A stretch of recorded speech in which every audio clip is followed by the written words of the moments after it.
إن الحمد لله نحمده ونستعينه ونؤمن به ونتوكل عليه ونعوذ بالله من شرور أنفسنا ومن سيئات أعمالنا من يهده الله فلا مضل له ومن يضلله فلا هادي له ونشهد أن لا إله إلا الله وحده لا شريك له ونشهد أن محمدًا عبده ورسوله أرسله بالهدى ودين الحق ليظهره على الدين كله وكفى بالله شهيدا اللهم صل على محمد وعلى آل محمد كما صليت على إبراهيم وعلى آل إبراهيم وبارك على محمد وعلى آل محمد كما باركت على إبراهيم وعلى آل إبراهيم إنك حميد مجيد أما بعد فإن خير الحديث كتاب الله وخير الهدي هدي محمد صلى الله عليه وسلم وشر الأمور محدثاتها وكل محدثة بدعة وكل بدعة ضلالة وكل ضلالة في النار أعوذ بالله من الشيطان الرجيم بسم الله الرحمن الرحيم يا أيها الذين آمنوا اتقوا الله حق تقاته ولا تموتن إلا وأنتم مسلمون يا أيها الناس اتقوا ربكم الذي خلقكم من نفس واحدة وخلق منها زوجها وبث منهما رجالا كثيرا ونساء واتقوا الله الذي تساءلون به والأرحام إن الله كان عليكم رقيبا يا أيها الذين آمنوا اتقوا الله وقولوا قولا سديدا يصلح لكم أعمالكم ويغفر لكم ذنوبكم ومن يطع الله ورسوله فقد فاز فوزا عظيما وما خلقنا السماء والأرض وما بينهما لاعبين സ്നേഹം നിറഞ്ഞ സത്യവിശ്വാസികളെ, വിശ്വാസിനികളെ, സർവ്വലോകരക്ഷിതാവും സർവ്വ അനുഗ്രഹങ്ങളുടെയും ദാതാവുമായ അള്ളാഹുവിൻ്റെ വിധിവിലക്കുകളെ ജീവിതത്തിൻ്റെ നിഖില മേഖലകളിലും യഥോചിതം മുറുകെ പിടിച്ചുകൊണ്ട് ജീവിക്കണമെന്ന് സ്വന്തത്തെ വിസ്മരിക്കാതെ നിങ്ങളേവരെയും ഓർമ്മിപ്പിക്കുകയാണ്, തഖ്വ കൊണ്ട് വസിയത്ത് ചെയ്യുകയാണ്. അത്തരത്തിൽ അള്ളാഹുവിൻ്റെ വിധിവിലക്കുകളെ പൂർണ്ണമായും ജീവിതത്തിൽ പ്രാവർത്തികമാക്കുന്ന അവൻ്റെ നല്ല അടിമകളിൽ അള്ളാഹു നമ്മെ ഏവരെയും ഉൾപ്പെടുത്തി അനുഗ്രഹിക്കുമാറാകട്ടെ. കഴിഞ്ഞ ദിവസം വാട്സപ്പിലൂടെയും പല വാർത്തകളിലൂടെയും നാം കണ്ട ഒരു വാർത്ത, സൗദിയിൽ വെച്ച് നമ്മുടെ അയൽ സംസ്ഥാനമായ തെലങ്കാനയിലുള്ള ആ സ്വദേശികളായ 2 പേർ അവർ മരണപ്പെട്ട ഒരു വാർത്ത നാം ശ്രദ്ധിച്ചിട്ടുണ്ടാവും. ആ വാർത്തയ്ക്ക് ആസ്പദമായ സംഭവം ഇങ്ങനെയാണ്. ജോലിയുടെ ആവശ്യാർത്ഥം സൗദിയിൽ ഒരു യാത്ര തിരിക്കുകയാണ് 2 കൂട്ടുകാർ. അവർ ഒരുപാട് ദൂരം യാത്ര ചെയ്യാനുള്ളതുകൊണ്ട് തന്നെ ഒരു വണ്ടി എടുത്തുകൊണ്ടാണ്, ഒരു കാറിലാണ് യാത്ര ചെയ്യുന്നത്. ഗൂഗിൾ മാപ്പിൻ്റെ സഹായത്തോടു കൂടി എത്തേണ്ട ലൊക്കേഷൻ ഇട്ട് യാത്ര ആരംഭിച്ചു. ഒരുപാട് ദൂരം യാത്ര പിന്നിട്ടു. കുറേ ദൂരം ചെന്നപ്പോഴാണ് തങ്ങൾക്ക് വഴി തെറ്റിയിട്ടുണ്ട് എന്നവർ മനസ്സിലാക്കുന്നത്. തെറ്റായ വഴിയിലൂടെ സഞ്ചരിച്ചത് അവരറിഞ്ഞിട്ടില്ല. ഒരുപാട് ദൂരം പോയി. നമുക്ക് ചിന്തിക്കാവുന്നതേ ഉള്ളൂ, സൗദി അറേബ്യ പോലുള്ള വിശാലമായൊരു രാജ്യം, മരുഭൂമികളാൽ ചുറ്റപ്പെട്ട ഒരു രാജ്യം, അവിടെ മരുഭൂമിയിൽ ഈ 2 പേരും ഒറ്റപ്പെട്ടു പോവുകയാണ്. ഒരുപാട് ദൂരം സഞ്ചരിച്ചു. വണ്ടിയിൽ അവർ കണ്ടുവച്ചിരുന്ന ഇന്ധനം തീർന്നു പോവുകയാണ്. ഒരു ദിവസം പിന്നിട്ടു. മൊബൈൽ ഫോണിൻ്റെ ചാർജും തീരുകയാണ്. 2 ദിവസമായി, 3 ദിവസമായി. 4ാമത്തെ ദിവസമായപ്പോൾ പോലും ഇവരുടെ കൂട്ടുകാർ ഇവർ അന്വേഷിച്ച് നോക്കുമ്പോൾ സിഗ്നലൊന്നും എത്താത്ത ഒരു സ്ഥലത്ത് ഇവർ ഒറ്റപ്പെടുകയും പിന്നീട് അന്വേഷിച്ച് 4ാമത്തെ ദിവസം ഇവരെ കണ്ടെത്തിയത്, ഒരുപാട് ദൂരം യാത്ര ചെയ്ത് ഇവർ തങ്ങളുടെ വണ്ടിയുടെ തൊട്ടപ്പുറത്ത് ഒരു മുസല്ല വിരിച്ച് 2 പേരും അതിൽ മരണപ്പെട്ട് കിടക്കുന്ന കാഴ്ചയാണ് കണ്ടത്. ഒന്ന് ആലോചിച്ച് നോക്കണം. നിർജ്ജലീകരണം കാരണം, കുടിക്കാൻ വെള്ളം ലഭിക്കാത്തത് കാരണം മരണപ്പെട്ട 2 സഹോദരങ്ങൾ. നാം ജീവിക്കുന്നത് 21-ാം നൂറ്റാണ്ടിലാണ്. AI അടക്കമുള്ള ആർട്ടിഫിഷ്യൽ ഇൻ്റലിജൻസൊക്കെ ഏറ്റവും വലിയ ഉത്തുംഗതയിലെത്തി എന്നൊക്കെ നമ്മൾ പറയുന്ന, റോബോട്ടിക്സൊക്കെ വലിയ വികാസം പ്രാപിച്ചു നമ്മൾ പറയുന്ന ഈ ആധുനിക സമയത്ത് പോലും, ഈ കാലത്ത് പോലും ഇത്തരത്തിലുള്ള വാർത്തകൾ നമ്മൾ കേൾക്കുമ്പോൾ നമ്മുടെയൊക്കെ മനസ്സിലുണ്ടാവേണ്ട ചിന്ത, നാം ഏവരും മനുഷ്യരെന്ന ഈ ഒരു സമൂഹം വളരെ നിസ്സാരരാണ് എന്നുള്ളത് തന്നെയാണ്. നമ്മെ അത് കൂടുതൽ ഓർമ്മിപ്പിക്കേണ്ട കാര്യമില്ല. വയനാട്ടിലെ ദുരന്തത്തിൻ്റെ ഓർമ്മകൾ നാം ഏവരും മറന്നിട്ടില്ല. ഇത്തരത്തിലുള്ള ഓരോ വാർത്തകൾ ഇനിയും നമ്മുടെ മുമ്പിലൊക്കെ വരും. പക്ഷേ പലപ്പോഴും പല മരണങ്ങളുടെ വാർത്തകളും കേൾക്കുമ്പോൾ മനുഷ്യരെന്ന നിലയ്ക്ക് എനിക്ക് നിങ്ങൾക്കൊക്കെ ഉണ്ടാവുന്ന ആത്യന്തികമായ ചില ചിന്തകൾ, അതിന് കേവലം 1, 2, 3 ദിവസങ്ങൾക്കുള്ള ആയുസ് മാത്രമേ ഉണ്ടാവാറുള്ളൂ എന്നുള്ളതാണ്. പിന്നീട് അതിന് ശേഷം നമ്മൾ നമ്മുടേതായ ജീവിത വ്യവഹാരങ്ങളിൽ, നമ്മുടെ ഓട്ടപ്പാച്ചിലിൽ നെട്ടോട്ടം ഓടുന്ന ഒരു സാഹചര്യമാണ് ഉണ്ടാവാറുള്ളത്. പലപ്പോഴും മറവി എന്ന അതൊരു അനുഗ്രഹമാണ് മറവി എന്നത്. പക്ഷേ ആ മറവി നമ്മുടെ ജീവിത ലക്ഷ്യത്തെ തന്നെ പലപ്പോഴും നമ്മളെ തെറ്റിച്ച് കളയുന്ന, വിസ്മരിപ്പിച്ച് കളയുന്ന ഒന്നാണ് എന്ന് നമ്മൾ തിരിച്ചറിയേണ്ടതുണ്ട്. നമുക്കറിയാം, ഈ ഭൂമിയിൽ സർവ്വലോക രക്ഷിതാവായ അള്ളാഹുവിൻ്റെ കോടാനുകോടി സൃഷ്ടികൾ ഈ ഭൂമിയിൽ ജീവിച്ചുകൊണ്ടിരിക്കുന്നുണ്ട്. ഇതിന് എത്രയോ അധികം സൃഷ്ടികൾ ഈ ഭൂമിയിൽ മരണപ്പെട്ടു പോയിട്ടുണ്ട്. ഇനിയും ഒരുപാട് സൃഷ്ടികൾ ഇവിടെ ജീവിക്കാനിരിക്കുന്നുണ്ടാവാം, അള്ളാഹു ആലം. ഇതിൽ ഈ കോടാനുകോടി ജീവികളിൽ നിസ്സാരരായ, വളരെ തുച്ഛമായിട്ടുള്ള ഒരു വിഭാഗം മാത്രമാണ് നാം അടങ്ങുന്ന മനുഷ്യ സമൂഹം. നമ്മൾ ആലോചിച്ച് നോക്കൂ, ഈ മനുഷ്യരുടെ ഒരു നിസ്സഹായത ബോധ്യപ്പെടാൻ ഈ ഭൂമിയിലേക്ക് തന്നെ, അല്ലെങ്കിൽ നമുക്ക് ചുറ്റും കാണുന്ന കാഴ്ചകൾ തന്നെ നമ്മൾ നോക്കിയാൽ അത് ധാരാളം മതിയാവുന്നതാണ്. ഈ ഭൂമിയിലെ അല്ലെങ്കിൽ ആകാശത്തിലെ വിവിധ കാഴ്ചകൾ നമുക്കറിയാം. ഒരുപാടധികം ഗാലക്സികൾ ഈ ഭൂമിയിലുണ്ട്, ഈ പ്രപഞ്ചത്തിലുണ്ട്. ഈ ഗാലക്സികളെല്ലാം നമ്മെ ചൂണ്ടിക്കാണിക്കുന്നത് അതിൽ ഏതോ ഒരു ഗാലക്സിയിലെ, ക്ഷീരപഥം എന്ന് പറയുന്ന ആ ഒരു ഗാലക്സിയിലെ സൗരയൂഥം എന്ന് പറയുന്ന ഒരു ചെറിയൊരു വിഭാഗത്തിൽപ്പെട്ട, അതിൽ ചുറ്റും ഒരുപാട് ഗ്രഹങ്ങൾ ചുറ്റിക്കൊണ്ടിരിക്കുന്ന, സൂര്യൻ എന്ന് പറയുന്ന വലിയൊരു ഗ്രഹത്തിന് ചുറ്റിക്കൊണ്ടിരിക്കുന്ന ഒരുപാട് ഗ്രഹങ്ങളുള്ള, ആ ഗ്രഹങ്ങളിൽ ഒരു ഗ്രഹം മാത്രമായ ഭൂമിയിലെ ഒരുപാട് വൻകരകളിലെ ഒരു വൻകരയിലെ, ഏഷ്യയാകുന്ന വൻകരയിലെ ഒരു രാജ്യം മാത്രമാകുന്ന ഇന്ത്യയിലെ ഒരു സംസ്ഥാനത്തെ, കേരളമാകുന്ന ഒരു സംസ്ഥാനത്തെ, അതിലെ ഒരുപാട് ജില്ലകളിലെ ഒരു ജില്ലയിൽപ്പെട്ട ഒരു പ്രദേശത്തുപെട്ട കുറച്ച് ആളുകൾ മാത്രമാണ് ഞാനും നിങ്ങളൊക്കെ. പക്ഷെ പലപ്പോഴും നമ്മുടെയൊക്കെ ഒരു ചിന്ത, ഈ ഭൂമിയിൽ ഇങ്ങനെ ജീവിക്കുമ്പോൾ എവിടെയൊക്കെയോ ചില അഹങ്കാരമോ ചില അഹംഭാവമോ ഞാൻ എന്ന ഭാവമോ നമുക്ക് പലപ്പോഴായി പിടികൂടിയിട്ടുണ്ടോ എന്ന് നാം സ്വയം ചോദിച്ചു നോക്കേണ്ടതുണ്ട്. ജീവിതം ഇങ്ങനെ മുന്നോട്ട് പോകുമ്പോൾ, നമ്മൾ ജീവിതത്തിൻ്റെ കൂടെ ഓടുമ്പോൾ ഈ ചിന്ത, ജീവിതം എന്തിനാണ് എന്നോ, ഈ ജീവിതം വളരെ നിസ്സാരമാണ് എന്നോ, ഏത് നിമിഷവും നമ്മളെ വിട്ടുപോകാവുന്ന ഒന്നാണ് ഈ ഒരു ആത്മാവും ശരീരവും എന്നോ ചിന്തിക്കാതെ, ജീവിതത്തിന് ശേഷം മറ്റൊരു ലോകം വരാനുണ്ട് എന്ന ചിന്ത പോലും ഇല്ലാതെ പലപ്പോഴും നമ്മളെല്ലാവരും ആ ഒരു ഓട്ടത്തിൽ പെട്ടുപോകുന്നൊരു സാഹചര്യം നമുക്ക് കാണാൻ കഴിയും. വിശുദ്ധ ഖുർആൻ പല ആവർത്തി ഈ വിഷയം നമ്മെ ഓർമ്മിപ്പിക്കുന്നുണ്ട്. ഇവിടെ തുടക്കത്തിൽ ഓതിവെച്ച വമാ ഖലഖന സമാഅ വൽ അർള വമാ ബൈനഹുമാ ലാഇബീൻ, അല്ലാഹു ആകാശമാവട്ടെ ഭൂമിയാവട്ടെ ഒന്നും സൃഷ്ടിച്ചിട്ടില്ല, ഇല്ല അത് ലാഇബി, അതൊരു കളിയല്ലാതെ തമാശയായിട്ട് നമുക്ക് തോന്നുന്നുണ്ടെങ്കിൽ അത് നമുക്ക് അത്തരം ചിന്ത മനസ്സിലുണ്ടാവാൻ പാടില്ല എന്നുള്ളതാണ്. ഇന്ന ഫീ ഖൽഖി സമാവാതി വൽ അർളി വഖ്തിലാഫി ലൈലി വന്നഹാരി ലആയാതുൽ ലിഉലിൽ അൽബാബ്, ആകാശമാവട്ടെ ഭൂമിയാവട്ടെ ഈ പ്രപഞ്ചത്തിലുള്ള എന്തെല്ലാം സൃഷ്ടികളാവട്ടെ അതെല്ലാം അള്ളാഹു നമുക്ക് ചിന്തിക്കുന്നവർക്ക് ദൃഷ്ടാന്തമായിക്കൊണ്ടാണ് ഇവിടെ പടച്ചിട്ടുള്ളത് എന്നുള്ളതാണ്. മറിച്ചു ഈ ചിന്തിക്കുന്ന ഊലുൽ അൽബാബിൽപ്പെട്ട ആളുകളായി നമുക്ക് മാറാൻ സാധിക്കണം. മറ്റനേകം സൃഷ്ടികൾ, അവർക്കൊന്നുമില്ലാത്ത സവിശേഷ ബുദ്ധി, ചിന്തിക്കുവാനുള്ള, ആലോചിക്കുവാനുള്ള, ഉറ്റാലോചിക്കുവാനുള്ള പ്രാപ്തി അള്ളാഹു നമുക്ക് നൽകിയിട്ടുണ്ട്. ഈ പ്രാപ്തി നമുക്ക് നൽകിയിട്ടുള്ളത് അള്ളാഹുവിന് പൂർണ്ണമായും കീഴൊതുങ്ങി ഇവിടെ ഏറ്റവും ചിട്ടയോടുകൂടി ജീവിച്ച് നാളെ പരലോകത്തെ വലിയ സുഹൃതങ്ങൾ നേടാൻ വേണ്ടിയാണ്. പക്ഷെ പലപ്പോഴും ഇത് നമ്മൾ മറന്നു പോകുന്നു എന്നുള്ളതാണ്. ഈ ജീവിതവും ഇതിൻ്റെ ലക്ഷ്യവും ഇവിടെ നമ്മൾ പാലിക്കേണ്ട നന്മകളാവട്ടെ തിന്മകളാവട്ടെ അതിൻ്റെ അതിർവരമ്പുകളും അതിൻ്റെ ബൗണ്ടറിയും പല സീമകളും പലപ്പോഴും നമ്മൾ ലംഘിച്ചു പോകുന്ന ഒരു വിഷയം. നമുക്കറിയാം, ആസ്വാദനങ്ങളായി ഈ ഭൂമിയിൽ ഒരുപാടധികം കാര്യങ്ങളുണ്ട്. നമുക്ക് ചിന്തിക്കാൻ കഴിയുന്ന, നമുക്ക് ഈ ഭൂമിയിൽ സന്തോഷമുണ്ടാക്കുന്ന ഒരുപാടധികം കാര്യങ്ങൾ നമുക്ക് ഭക്ഷിക്കാം, നമുക്ക് കുടിക്കാം, നമുക്ക് രമിക്കാം, രസിക്കാം, ഒരു തടസ്സവുമില്ല. പക്ഷെ അള്ളാഹു ചില വിധികൾ, ചില നിർണയങ്ങൾ നമുക്ക് നിർണയിച്ചിട്ടുണ്ട്. അവിടെ കൃത്യമായി നിലകൊള്ളാൻ നമുക്ക് സാധിക്കുന്നുണ്ടോ എന്നുള്ള ചോദ്യമാണ് ഇവിടെ പ്രസക്തമാകേണ്ടത്. പരലോക ചിന്ത പലപ്പോഴും നമ്മളിൽ നിന്നൊക്കെ അകന്നു പോകുന്നൊരു സാഹചര്യം. നിങ്ങൾ ആലോചിച്ച് നോക്കൂ, ഇന്ന് നമ്മുടെയൊക്കെ മുൻഗാമികളിൽപ്പെട്ട, നമ്മുടെ കുടുംബങ്ങളിൽപ്പെട്ട ഉമ്മമാരാവട്ടെ ഉപ്പമാരാവട്ടെ, കുടുംബങ്ങളിലെ പല ഏറ്റവും അടുത്ത ആളുകളിൽ പലരും ഇന്ന് ഖബറിനടിയിലാണ്.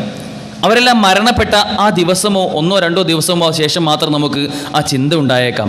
അതിനുശേഷം അവരുടെ ലോകത്തും നമ്മൾ നമ്മുടേതായ ലോകത്തും വ്യവഹരിച്ചുകൊണ്ടിരിക്കുന്ന ഒരു സാഹചര്യം കാണാൻ കഴിയും.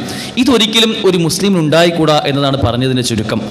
നാം ഏവരും നാളെ ഒരു ലോകം കാത്തിരിക്കുന്ന ആളുകളാണ്. ഈ ഭൂമിയിൽ ഒരു വഴിയാത്രക്കാരനെ പോലെയോ അപരിചിതനെ പോലെയോ നിങ്ങൾ പെരുമാറുക എന്ന ഹദീസ് നമ്മളേവരും ആവർത്തിച്ച് കേട്ടതാണ്. പക്ഷെ പലപ്പോഴും ആ ഹദീസിൻ്റെ ആശയത്തെ ഉൾക്കൊള്ളാൻ നമുക്ക് സാധിക്കുന്നില്ല. അഫഹസിബതും അന്നമാ ഖലഖനാകും അബസ. ഈ ഭൂമിയിലെ ജീവിതം എന്നത് അതൊരിക്കലും വ്യഥ സൃഷ്ടിച്ചതല്ല, അത് വെറുതെ നിങ്ങളങ്ങോട്ട് സൃഷ്ടിച്ച് വിട്ടതല്ല എന്ന അള്ളാഹുവിൻ്റെ കൽപ്പന, അള്ളാഹുവിൻ്റെ വാക്യം നമ്മളെ ഏറെ ഇരുത്തി ചിന്തിപ്പിക്കേണ്ടതാണ്. സഹോദരങ്ങളെ, ഏത് നിമിഷവും മരണം നമ്മളിലേക്ക് എത്താമെന്നത് ഒരു യാഥാർത്ഥ്യമാണ്. ഈ ജീവിതം ഇതൊരു യാഥാർത്ഥ്യമാണെങ്കിൽ, നമ്മളീ കാണുന്ന ഭൂമിയും പ്രപഞ്ചവുമൊക്കെ ഒരു യാഥാർത്ഥ്യമാണെങ്കിൽ, ഇതിനേക്കാൾ വലിയ യാഥാർത്ഥ്യമാണ് ഒരു വ്യക്തിക്കും നിഷേധിക്കാൻ കഴിയാത്ത അലംഘനീയമായ യാഥാർത്ഥ്യം തന്നെയാണ് നമ്മുടെയൊക്കെ മരണം. ആ മരണമുണ്ട് എന്ന് വിശ്വസിക്കുന്ന ആളുകളാണ് ഞാനും നിങ്ങളൊക്കെ. ഈ മരണത്തിന് ശേഷം ഈ ജീവിതവും മരണവുമൊക്കെ ഉണ്ടാക്കിയ ആ അള്ളാഹു ഒരു ലോകം നമുക്ക് വേണ്ടി ഒരുക്കി വെച്ചിട്ടുണ്ട് എന്നും അവിടെയുള്ള യഥാർത്ഥ രക്ഷയാണ് നമ്മുടെയൊക്കെ രക്ഷ എന്ന് ചിന്തിക്കുന്ന, അതിനുവേണ്ടി ഒരുങ്ങാൻ പ്ലാൻ ചെയ്യുന്ന ആളുകളാണ് ഞാനും നിങ്ങളൊക്കെ. അതുകൊണ്ട് തന്നെ ഈ ഭൂമിയിലുള്ള, ഈ ദുനിയാവിലുള്ള ഒരു അനുഗ്രഹവും നമ്മളെ വഞ്ചിപ്പിച്ച് കളയാൻ പാടില്ല എന്നുള്ളതാണ്. അതിന് വിശ്വാസികൾ എന്ന നിലയ്ക്ക്, ചിന്തിക്കുന്ന ആളുകൾ എന്ന നിലയ്ക്ക് നമുക്കുണ്ടാവേണ്ട ചില ആലോചനകൾ മാത്രം സൂചിപ്പിക്കുകയാണ്. അക്സിറു ദിക്റ ഹാദിമിൽ ലദ്ദാതി അൽ മൗത്ത്. തീർച്ചയായും എല്ലാ സന്തോഷങ്ങളെയും മുറിച്ചു കളയുന്ന, അറുത്തുമാറ്റി കളയുന്ന ആ മരണമാകുന്ന ആ ചിന്തയെ നിങ്ങൾ ഒരിക്കലും മറക്കരുത് എന്ന് ആവർത്തിച്ച് പറയുന്ന ഹദീസുകൾ കാണാൻ കഴിയും. മരണത്തെപ്പറ്റി നിരന്തരം ഓർക്കണമെന്ന് നമ്മുടെ ആവർത്തിച്ച് പറയുന്നുണ്ട്. എന്താണ് മരണത്തെപ്പറ്റി ഓർത്താൽ നമുക്ക് കിട്ടുന്ന ഗുണങ്ങൾ? ഇനി അങ്ങനെ നമ്മൾ മറന്നുപോയി കഴിഞ്ഞാൽ നമുക്കുണ്ടാകുന്ന പ്രശ്നങ്ങൾ എന്തൊക്കെയാണ്? പ്രവാചകൻ സ്വല്ലല്ലാഹു അലൈഹി വസല്ലം ഒരു ഹദീസിൽ നമുക്ക് പറഞ്ഞു തരുന്നുണ്ട്, മരണത്തെപ്പറ്റി നിങ്ങൾ ഓർത്താലുള്ള 3 ഗുണങ്ങൾ. അത് ഓർത്തില്ലെങ്കിൽ നിങ്ങൾക്കുണ്ടാവുന്ന 3 ശിക്ഷകൾ. മൻ അക്സറ മിൻ ദിക്റിൽ മൗത്ത് അക്രിം ബിസലാസതി അഷ്യാ. മരണത്തെപ്പറ്റി ധാരാളമായി ഓർക്കുന്ന ആളുകൾ അവർക്കുണ്ടാവുന്ന 3 ഗുണങ്ങളെപ്പറ്റി പ്രവാചകൻ സ്വല്ലല്ലാഹു അലൈഹി വസല്ലം പറഞ്ഞു തരികയാണ്. ഒന്ന്, തഅജീലു തൗബ. എനിക്ക് ഒരു മരണം വരാനുണ്ട് എന്നും അത് ഏത് നിമിഷവും കടന്നു വരാം എന്നും ചിന്തയുള്ളൊരു വ്യക്തി, നിങ്ങൾ ആലോചിച്ച് നോക്കൂ. ഈ ഇരിക്കുന്ന ഇരുത്തം, നമ്മളെല്ലാവരും ഒരു ഖുത്ബയിൽ ഒരു ജുമാ ദിവസം നമ്മളിവിടെ ഒരുമിച്ച് കൂടിയിരിക്കുകയാണ്. ഈ ഇരുത്തത്തിന് ശേഷം നമ്മൾ തിരിച്ച് നമ്മുടെ വീടുകളിലേക്കോ ജോലി സ്ഥലങ്ങളിലേക്കോ പോകുമെന്ന് യാതൊരു ഉറപ്പും നമുക്കില്ല. ഈ ചിന്തയുള്ളൊരു വ്യക്തി, സ്വാഭാവികമായിട്ടും ആ വ്യക്തിക്ക് ഉണ്ടാകുന്ന ഒന്നാമത്തെ ഒരു ഗുണം തഅജീലു തൗബ. ആ വ്യക്തി വളരെ പെട്ടെന്ന് തന്നെ തൗബയിലേക്ക് മടങ്ങുമെന്നുള്ളതാണ്. തെറ്റുകൾ മനുഷ്യ സഹജമാണ്. പലപ്പോഴും തെറ്റുകൾ നമുക്കൊക്കെ സംഭവിച്ചു പോയിട്ടുണ്ടാവാം. നമ്മുടെ നാവ് കാരണം, നമ്മുടെ കണ്ണിലൂടെ, നമ്മുടെ കാതുകളിലൂടെ പല തെറ്റുകൾ നമുക്ക് സംഭവിച്ചു പോയിട്ടുണ്ടാവാം. പക്ഷെ ആ തെറ്റ് സംഭവിച്ചാൽ വളരെ പെട്ടെന്ന് തന്നെ അതിൽ നിന്ന് ഖേദിച്ച് മടങ്ങി വീണ്ടും തൻ്റെ സൽപാന്താവിലൂടെ പോകാൻ നമുക്ക് സാധിക്കണമെന്നുണ്ടെങ്കിൽ, തൗബ എന്ന ഗുണം നമുക്ക് ഉണ്ടാവണമെങ്കിൽ ഈ മരണചിന്ത ഉണ്ടാവണമെന്നുള്ളതാണ്. ഒരു വ്യക്തിക്ക് വേണമെങ്കിൽ ഇങ്ങനെ ചിന്തിക്കാം, എല്ലാവരും പൊതുവേ ഒരു 60-70 വയസ്സൊക്കെ ആകുമ്പോഴാണ് മരിക്കാറുള്ളത്. എന്നാൽ ഞാനിപ്പോൾ എന്തായാലും 60 ആയിട്ടില്ലല്ലോ, ഒരു 30-40 വയസ്സൊക്കെ ആയിട്ടുള്ളൂ. അതുകൊണ്ട് ഈ സമയത്ത് എന്തായാലും എൻ്റെ മരണമൊന്നും ഉണ്ടാവില്ല. അതുകൊണ്ട് കുറച്ചൊക്കെ തെറ്റൊക്കെ ചെയ്യാം. എല്ലാവരും ചെയ്യുന്ന തെറ്റുകൾ നമ്മൾ കാണാറില്ലേ? ഇപ്പം ആരപ്പം തെറ്റൊക്കെ ചെയ്യാതെ ജീവിക്കുന്നത്? ഇങ്ങനെയൊക്കെ ചിന്തിക്കാം. പക്ഷെ ബുദ്ധിയുള്ളൊരു വ്യക്തി ചിന്തിക്കുക എങ്ങനെയാണ്? ഈ ഒരു ഇരുത്തം, ഇത് ഇവിടെ നിന്ന് എഴുന്നേൽക്കാൻ പോലും എനിക്ക് കഴിയുമോ? അങ്ങനെ കഴിയാത്ത എത്ര സന്ദർഭങ്ങളും കഴിഞ്ഞു പോയിട്ടുണ്ട്. ഒരു 2 വർഷം മുമ്പാണ് നമ്മളൊക്കെ സോഷ്യൽ മീഡിയയിലൂടെ ഒരു വാർത്ത കണ്ടത്. ഒരു വ്യക്തി ഖബർ കുഴിക്കിയിരുന്ന ആ വ്യക്തിയുടെ പണി, അന്ന് രാവിലെ ഖബർ കുത്തിയ വ്യക്തി അന്ന് ഉച്ചയ്ക്ക് ശേഷം ആ വ്യക്തി മരണപ്പെടുകയാണ്. എന്നിട്ട് അദ്ദേഹം രാവിലെ കുത്തിയ അതേ ഖബറിലേക്ക് ആ വ്യക്തിയെ എടുത്ത് കടത്തുന്ന അവസ്ഥ, ആ ഖബറിൻ്റെ അവകാശിയാകുന്നൊരവസ്ഥ, ഇത് നമുക്ക് ഏവർക്കും ഉണ്ടാകാവുന്ന ഒരു സാഹചര്യമാണ് അല്ലേ? ഒരു പ്രശ്നവുമില്ല നമ്മൾ പ്രകടമായി തോന്നിക്കുന്ന പല വ്യക്തികൾക്കും ഹാർട്ട് അറ്റാക്ക് പോലെ അല്ലെങ്കിൽ സ്ട്രോക്ക് പോലെ പലതും ഉണ്ടാകുന്ന സാഹചര്യം നമുക്ക് ഏവർക്കും ഉണ്ടാകാവുന്ന യാഥാർത്ഥ്യമാണ് ഇതൊക്കെ. അത് ചിന്തിക്കുന്ന ഒരു വ്യക്തിക്ക് സ്വാഭാവികമായിട്ടും തൻ്റെ ജീവിതത്തിൽ ഒരു ചെറിയ പുഴുക്കുത്തുണ്ടായി കഴിഞ്ഞാൽ, ഒരു ചെറിയ പിഴവ് സംഭവിച്ചു പോയി കഴിഞ്ഞിട്ടുണ്ടെങ്കിൽ വളരെ പെട്ടെന്ന് തന്നെ അതിൽ നിന്ന് ഖേദിച്ച് മടങ്ങാൻ സാധിക്കും. രണ്ടാമതായിക്കൊണ്ട് മരണത്തെ കൂടുതൽ ഓർക്കുന്ന വ്യക്തിക്ക് ഉണ്ടാകുന്ന ഒരു ഗുണം ഖനാഅത്തുൽ ഖൽബ്. അവൻ എന്താണോ കിട്ടിയത് അതിൽ തൃപ്തിയിടാൻ കഴിയുന്നുള്ളതാണ്. വലിയ ധൂർത്തും അഹങ്കാരവും അല്ലെങ്കിൽ ആർത്തിയും ഒന്നും വെച്ച് പുലർത്താതെ തനിക്ക് ലഭിക്കുന്നത് എന്താണോ അതിൽ തൃപ്തി അടയാൻ കഴിയുന്ന ഒരു മനസ്സുണ്ടാവുക എന്നുള്ളത് മരണത്തെ ഓർക്കുന്ന വ്യക്തികൾക്ക് ഉണ്ടാവുക. അല്ലെങ്കിൽ ആലോചിച്ച് നോക്കുക, ഈ ഭൂമിയിലെ ജീവിതമാണ് ഏറ്റവും വലുതെന്ന് ചിന്തിക്കുന്ന ഒരു വ്യക്തി, ആ വ്യക്തി സ്വാഭാവികമായിട്ട് എന്താണ് ആലോചിക്കുക? തന്നേക്കാൾ മുകളിലൊരു വ്യക്തി, അവന് എന്ത് വിഭവങ്ങൾ ലഭിച്ചിട്ടുണ്ടോ, എന്തൊക്കെ അനുഗ്രഹങ്ങളുണ്ടോ അതൊക്കെ എനിക്കും ലഭിക്കണം. അത് കിട്ടിയാലോ അതിനേക്കാൾ മുകളിൽ കിട്ടണം എന്ന മുകളിലേക്ക് ചിന്തിച്ച് പോകുന്ന ഒരു അവസ്ഥ പലപ്പോഴും ദുനിയാവിന് വേണ്ടി ഓടുന്ന ആളുകൾ നമുക്ക് കാണാൻ സാധിക്കും. പക്ഷെ മരണത്തെപ്പറ്റി ചിന്തയുള്ള വ്യക്തി തനിക്ക് എന്താണോ അള്ളാഹു നൽകിയത് അതിൽ പൂർണ്ണമായും തൃപ്തി അടയുന്ന മനസ്സമാധാനമുള്ള ഒരു മനസ്സുണ്ടാവാൻ അവന് കഴിയുന്നുള്ളതാണ്. മൂന്നാമത്തേത് വനശാത്തുൽ ഇബാദ, ഇബാദത്തുകളിൽ ആരാധനകളിൽ വലിയ ഊർജ്ജവും ആവേശവും അത്തരം വ്യക്തികൾക്ക് ഉണ്ടാവുന്നതാണ്. മരണത്തെപ്പറ്റി എപ്പോഴും ആലോചിക്കുന്ന വ്യക്തികൾക്ക് അവർ നമസ്കരിക്കുന്ന നമസ്കാരം ഏറ്റവും ആത്മാർത്ഥമായിട്ട് നമസ്കരിക്കാൻ കഴിയും. നമ്മുടെ നമസ്കാരം എങ്ങനെയാവണമെന്നാണ് കൽപ്പിക്കപ്പെട്ടിട്ടുള്ളത്. നമ്മൾ ജുമയാണ് നമസ്കരിക്കുന്നതെങ്കിൽ ഇതിന് ശേഷം ഒരു അസ്ർ നമസ്കാരത്തിന് ജമാഅത്തിന് ഞാൻ ഉണ്ടാവുമോ? ഒരു ഉറപ്പ് നമുക്ക് പറയാൻ കഴിയില്ല. ആ ചിന്തയോടുകൂടി പൂർവാധികം ആവേശത്തോടുകൂടി ഈമാനികമായി ഏറ്റവും ഊർജ്ജത്തോടുകൂടി നമസ്കരിക്കാനും നമ്മുടെ ഇബാദത്തുകൾ നോക്കിക്കാണാൻ നമുക്ക് സാധിക്കുമെന്നുള്ളതാണ്. എന്നാൽ നേരെ തിരിച്ചൊന്ന് ആലോചിച്ച് നോക്കുമ്പോൾ ഈ ഹദീസിൽ തന്നെ പറയുന്നുണ്ട്, മരണത്തെപ്പറ്റി യാതൊരു ചിന്തയും ഇല്ലാതെ ഈ ഭൗതികതയാണ് ഏറ്റവും വലുത് എന്ന് ചിന്തിക്കുന്ന, ഇവിടെ ലഭിക്കുന്ന ഈ ദുനിയാവിലെ സാഹചര്യങ്ങളാണ് ഏറ്റവും ആത്യന്തികമെന്ന് ചിന്തിക്കുന്ന ഒരു വ്യക്തിക്ക്, ആ വ്യക്തിക്ക് ഉണ്ടാവുന്ന 3 കാര്യങ്ങൾ അവരെ 3 കാര്യങ്ങൾ കൊണ്ട് ശിക്ഷിക്കപ്പെടുമെന്നുള്ളതാണ്. ഒന്ന്, തസ്വീഫ് തൗബ, അവൻ തൗബ നീട്ടിവെക്കും. നാളെ നീളെ എന്ന് പറഞ്ഞുകൊണ്ട് അവൻ തൗബയെ മാറ്റിവെക്കും. ഇപ്പം തന്നെ തൗബ ചെയ്യേണ്ട ആവശ്യമൊന്നുമില്ല. നേരത്തെ പറഞ്ഞ ഒരു 60-70 വയസ്സൊക്കെ ആകുമ്പോഴല്ലേ സാധാരണ മരണപ്പെടാറുള്ളത്. അപ്പം അത്രയും വയസ്സൊക്കെ ആവട്ടെ, അല്ലെങ്കിൽ ഒന്ന് ജോലിയിൽ നിന്നൊക്കെ റിട്ടയർ ചെയ്ത് ഒന്ന് വീട്ടിൽ സ്വസ്ഥമായി ജീവിക്കുന്ന സമയത്തൊക്കെ ആവാം തൗബ ചെയ്യുന്നത്. ഇപ്പം തന്നെ കുറച്ച് തൗബയൊക്കെ ചെയ്ത് ജീവൻ വളരെ കുടുസാക്കുക എന്നതൊന്നും ഞാൻ ചിന്തിക്കുന്നേ ഇല്ല. എനിക്ക് കുറച്ചൊന്ന് അടിച്ചു പൊളിക്കണം എന്ന ചിന്ത അവൻ്റെ മനസ്സിലുണ്ടാവും എന്നുള്ളതാണ്. തൗബയെ നീട്ടിവെക്കുന്ന ഒരു സാഹചര്യം. രണ്ടാമതായിക്കൊണ്ട് വത്തറക്കുൽ കഫാഫ്, ഒന്നുകൊണ്ടും തൃപ്തി വരാത്ത മനസ്സ്, എല്ലാം ഇനിയും ഒരുപാട് നേടണമെന്ന് ചിന്തിക്കുന്ന മനസ്സ് അത്തരം ആളുകൾക്ക് ഉണ്ടാവും. വതകാസുലു അനിൽ ഇബാദ, ഇബാദത്തുകൾ ചെയ്യുന്നുണ്ടെങ്കിൽ പോലും വലിയ മടിയും അലസതയും ആ വ്യക്തിക്ക് ഉണ്ടാവും എന്നുള്ളതാണ്. നമസ്കാരം വധു എടുത്ത് നമസ്കരിക്കാൻ നിൽക്കുകയൊക്കെ ചെയ്യും, നോമ്പുകൾ നോക്കും, ഹജ്ജൊക്കെ ചെയ്തിട്ടുണ്ടാവും. പക്ഷെ അതിലൊന്നും ഒരു നിലയ്ക്കും ആത്മാർത്ഥത ഇല്ലാതെ വഖാമു കുസാല എന്ന് പറഞ്ഞതുപോലെ തീർത്തും അലസമായിക്കൊണ്ട് ആർക്കോ വേണ്ടി നിയ്യത്തിലൊന്നും ഒരു പ്രാധാന്യവും കൊടുക്കാതെ എല്ലാവരും ചെയ്യുന്നു ഞാനും ചെയ്യുന്നു എന്നതുപോലെ കേവലം ചില അധര വ്യായാമങ്ങളായി അവരുടെ ഇബാദത്തുകൾ മാറും എന്നുള്ളതാണ്. അതുകൊണ്ട് മരണത്തെപ്പറ്റി ചിന്തിക്കുന്ന ആളുകൾ എന്ന നിലയ്ക്ക്, മരണം എന്ന യാഥാർത്ഥ്യത്തെ ഉൾക്കൊള്ളുന്ന ആളുകൾ എന്ന നിലയ്ക്ക് നമുക്ക് ഏവർക്കും ഉണ്ടാവേണ്ടത് ഈ ആദ്യം പറഞ്ഞ 3 ഗുണങ്ങളാണ്. ഒന്ന്, തൗബയെപ്പറ്റി വളരെ പെട്ടെന്ന് തന്നെ തെറ്റുകളിൽ നിന്ന് തിരിച്ചു മടങ്ങി തൗബ ചെയ്യുന്നൊരവസ്ഥ. 2, മനസ്സുകൾ എന്താണോ അള്ളാഹു നമുക്ക് നൽകിയത് അതിൽ പൂർണ്ണമായും തൃപ്തി അടയുന്ന ഒരു സാഹചര്യം. 3, ഇബാദത്തുകളിൽ ഏറ്റവും അധികം ഊർജ്ജസ്വലമായി അതിന് ഏറ്റവും ആവേശമുണ്ടാകുന്ന ഒരു സാഹചര്യമാണ് ബുദ്ധിയുള്ള ചിന്തിക്കുന്ന മനുഷ്യർ എന്ന നിലയ്ക്ക് നമുക്ക് ഏവർക്കും ഉണ്ടാവേണ്ട 3 ഗുണങ്ങൾ എന്നുള്ളത്. സഹോദരങ്ങളെ, നാം ഏവരും നമ്മുടെ ജീവിതം അത്തരത്തിൽ നമ്മുടെ പരലോകത്തിന് അനുഗുണമായ രൂപത്തിൽ ജീവിക്കാൻ ആഗ്രഹിക്കുന്ന ആളുകളാണ്. ഇതിന് നമുക്ക് സഹായകമാവുന്ന 7 പ്രധാനപ്പെട്ട ഗുണങ്ങൾ പ്രവാചകൻ സ്വല്ലല്ലാഹു അലൈഹി വസല്ലം നമ്മുടെ കർമ്മപദങ്ങളിൽ കൊണ്ടുവരണമെന്ന് ആവശ്യപ്പെട്ടിട്ടുണ്ട്. സബഉൻ യജ്രീൽ അബ്ദി അജ്റുഹുന്നഹു വഹുവ ഫീ ഖബ്രിഹി ബഅദ മൗതി, മരണത്തിന് ശേഷം നമ്മുടെ ഖബറിലേക്ക് അണമുറിയാതെ എത്തുന്ന 7 കർമ്മങ്ങളെപ്പറ്റി പ്രവാചകൻ സ്വല്ലല്ലാഹു അലൈഹി വസല്ലം പറഞ്ഞു തരികയാണ്. മരണശേഷവും നമ്മുടെ ഖബറിലേക്ക് ഒഴുകിയെത്തുന്ന പ്രതിഫലങ്ങൾ 7 വിഷയങ്ങളാണ് പ്രവാചകൻ സ്വല്ലല്ലാഹു അലൈഹി വസല്ലം പറഞ്ഞിരുന്നത്. ഒന്ന്, മൻ അല്ലമ ഇൽമ, ഇൽമ നേടുക എന്നത് തന്നെയാണ്. പലപ്പോഴും നമ്മളൊക്കെ ആലോചിക്കുന്നുണ്ടാവും, ഇൽമ നേടുക അല്ലെങ്കിൽ അറിവ് നേടുക എന്നതൊക്കെ, നമ്മളൊക്കെ കുറച്ചൊക്കെ അറിവ് നേടിയ ആൾക്കാരാണല്ലോ, മദ്രസയിൽ കുറച്ചൊക്കെ പഠിച്ചിട്ടുണ്ട്, അതിനുശേഷം അവിടെ എവിടെയും ക്ലാസ്സുകളൊക്കെ കേൾക്കാറുണ്ട്. എന്നതിനപ്പുറം നമ്മുടെ ദീനീപരമായ അറിവ് എവിടെ എത്തി നിൽക്കുന്നു എന്നുള്ളത് നമ്മൾ സ്വയം ചോദിച്ചാൽ മതി. നമസ്കാരത്തിലെ പ്രാർത്ഥനകളെല്ലാം പൂർണ്ണമായും അർത്ഥസഹിതം മനസ്സിലാക്കിയ ആളുകൾ, അല്ലെങ്കിൽ ഒരൊറ്റ ഉദാഹരണം നമ്മളൊക്കെ സ്വയം ആലോചിച്ച് നോക്കിയാൽ മതി. മയ്യത്ത് നമസ്കാരം ഉണ്ടാവുമ്പോൾ ആ മയ്യത്ത് നമസ്കാരത്തിലെ പ്രാർത്ഥനകളും ആ പ്രാർത്ഥനയുടെ അർത്ഥവും ഒക്കെ കൃത്യമായിട്ട് അറിയുന്ന ആളുകളാണ് ഞാൻ നിങ്ങളൊക്കെ. അല്ലെങ്കിൽ ഒരു മയ്യത്ത് നമ്മുടെ മുമ്പിലൊരു നമ്മുടെ ഉമ്മയോ ഉപ്പയോ ഏറ്റവും വേണ്ടപ്പെട്ട ആളുകളോ മരണപ്പെട്ടു പോവുകയാണ്. മരണപ്പെട്ടു കഴിഞ്ഞാൽ അവരുടെ ജനാസയെ സംസ്കരിക്കുന്ന ആ മുറകളെല്ലാം കൃത്യമായി ദീൻ എങ്ങനെയാണോ പറഞ്ഞത് അതുപോലെ ചെയ്യാൻ കഴിയുന്ന, അതറിയുന്ന ആളുകളാണോ നമ്മൾ? ആ ദീനി വിജ്ഞാനം ഉൾക്കൊള്ളുന്ന, അത് പഠിച്ച ആളുകളാണോ നമ്മളൊക്കെ? അല്ലെ, അതൊക്കെ ആരെങ്കിലുമൊക്കെ ചെയ്തോളും എന്ന് ചിന്തിക്കുന്ന ആളുകളാണോ? സഹോദരങ്ങളെ, മതപരമായ വിജ്ഞാനം എന്നുള്ളത് നിർബന്ധമായി നമ്മൾ നേടേണ്ട വിജ്ഞാനങ്ങൾ, അത് നമ്മൾ നേടിയേ തീരൂ. കാരണം അതിലൂടെ നമുക്ക് പരലോകത്ത് വലിയ മോക്ഷം ഉണ്ടാവുള്ളൂ. നമ്മൾ നാളെ മരണപ്പെട്ടു പോയി കഴിഞ്ഞാലും ഖബറിലേക്ക് എത്തുമെന്ന് ഉറപ്പ് പറഞ്ഞിട്ടുള്ള, പ്രതിഫലം ലഭിക്കുമെന്ന് പറഞ്ഞിട്ടുള്ള 1ാമത്തെ കർമ്മം എന്നത് മൻ അല്ലമ ഇൽമ, അറിവ് നേടുകയും അത് പഠിപ്പിക്കുകയും ചെയ്യുന്ന ആളുകൾ എന്ന നിലയ്ക്കാണ് 1ാമത്തെ കർമ്മമായി പറഞ്ഞത്. വിജ്ഞാന സമ്പാദനത്തെ ഇസ്ലാം എന്നും പ്രോത്സാഹിപ്പിച്ചിട്ടേ ഉള്ളൂ. നമുക്കറിയാം, വായനയുടെയും പഠനത്തിൻ്റെയും ഒക്കെ പുതിയ ലോകത്തെ എപ്പോഴും സ്വായത്തമാക്കണമെന്ന് കൽപ്പിക്കപ്പെടുന്ന മതമാണ് ഇസ്ലാം. മറ്റൊരു മതത്തിനും ദർശനത്തിനും അങ്ങനെ പറയാൻ സാധിക്കുകയില്ല.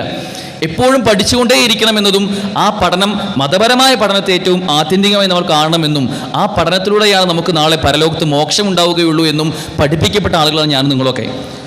യുഅ്തിൽ ഹിക്മത മൻ യശാഉ വമൻ യുഅ്തൽ ഹിക്മത ഫഖദ് ഊതിയ ഖൈറൻ കസീറ വമാ യദ്ദക്കറു ഇല്ലാ ഉലുൽ അൽബാബ്. ഖുർആൻ അല്ലാഹു സുബ്ഹാനഹു വ തആല ഖുർആനിലൂടെ പറയാണ്, യുഅ്തിൽ ഹിക്മത മൻ യശാഉ, അല്ലാഹു ഹിക്മത്ത് കൊടുത്തിട്ടുള്ളത്, വിജ്ഞാനം കൊടുത്തിട്ടുള്ളത് അല്ലാഹു ഇഷ്ടമുള്ള ആളുകൾക്കാണ്. വമൻ യുഅ്തൽ ഹിക്മത, ആർക്കാണോ ആ ഹിക്മത്ത് കൊടുത്തിട്ടുള്ളത്, ഫഖദ് ഊതിയ ഖൈറൻ കസീറൻ, അത്തരം ആളുകൾക്ക് അല്ലാഹു ഒരുപാടധികം ഖൈർ അല്ലെങ്കിൽ നന്മ പ്രദാനം ചെയ്യുന്നുണ്ട്. വമാ യദ്ദക്കറു ഇല്ലാ ഉലുൽ അൽബാബ്, ഉറ്റാലോചിക്കുന്ന ആളുകൾ അവരിൽ നമ്മൾ പെടണമെന്ന് അല്ലാഹു ആവർത്തിച്ച് കൽപ്പിക്കുകയാണ്.